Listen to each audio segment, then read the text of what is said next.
చాలా బాగా పాడారు, నిజంగా గ్రేట్. కానీ నిజంగా అంటే ఒక నిరుద్యోగి అంటే ఇప్పుడు మీరు ఉద్యోగాలు ట్రై చేస్తున్నారు కాబట్టి నేను కొన్ని క్వశ్చన్స్ అడుగుతాను. తప్పకుండా.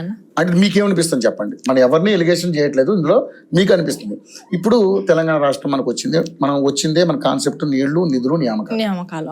సో గత ప్రభుత్వం ఏం జరిగిందో చూసాము, ఈ ప్రభుత్వంలో కూడా ఏం జరుగుతుందో చూస్తాం. ఇప్పుడు నిరుద్యోగులంతా కూడా మొన్న రీసెంట్లీగా 19,000 పోస్టులు అంటే మీరు కానిస్టేబుల్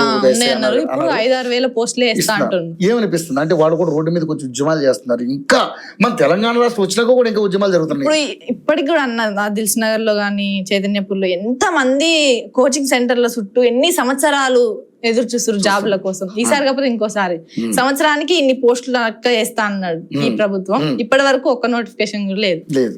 వాళ్ళ పేరెంట్స్ కూడా సఫర్ అవుతున్నారు. ఎప్పుడు నా కొడుకు జాబ్ కొడతాడు, ఇంకా ఇప్పుడు ఇంటికి ఒక పెద్ద కొడుకు ఉండనుకో, నా కొడుకు జాబ్ వచ్చిన తర్వాతనే పెళ్లి చేస్తా అన్న తల్లిదండ్రులు కూడా ఉంటారు కదా అన్న.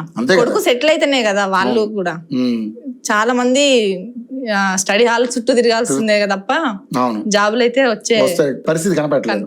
సార్ కనీసం నోటిఫికేషన్ ఉన్నాయని చెప్పారు, డిఎస్పీ ఎవరో చెప్పారు, దానికి సంబంధించి ఐజీ ఎవరో.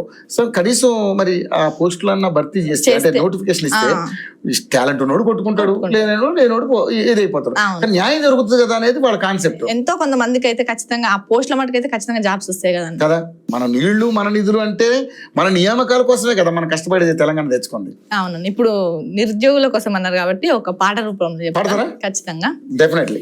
ఏ పాట పాడను ఏమని పాడను బ్రతుకే కన్నీరురా ఓరయ్యా బ్రతుకే కన్నీరురా. ఏ పాట పాడను ఏమని పాడను బ్రతుకే కన్నీరురా ఓరయ్యా బ్రతుకే కన్నీరురా.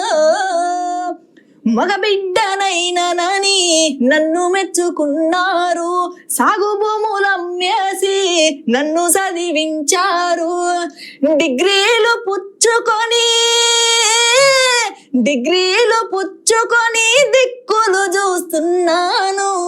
ఏ పాట పాడను ఏమని పాడను బ్రతుకే కన్నీరురా ఓరయ్యా బ్రతుకే కన్నీరురా.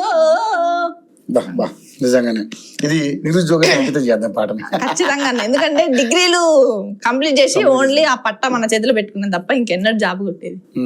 కానీ నిజంగా అంటే నువ్వు చదువుకున్నదాన్ని కాబట్టి ఒకటి అడుగుతాను.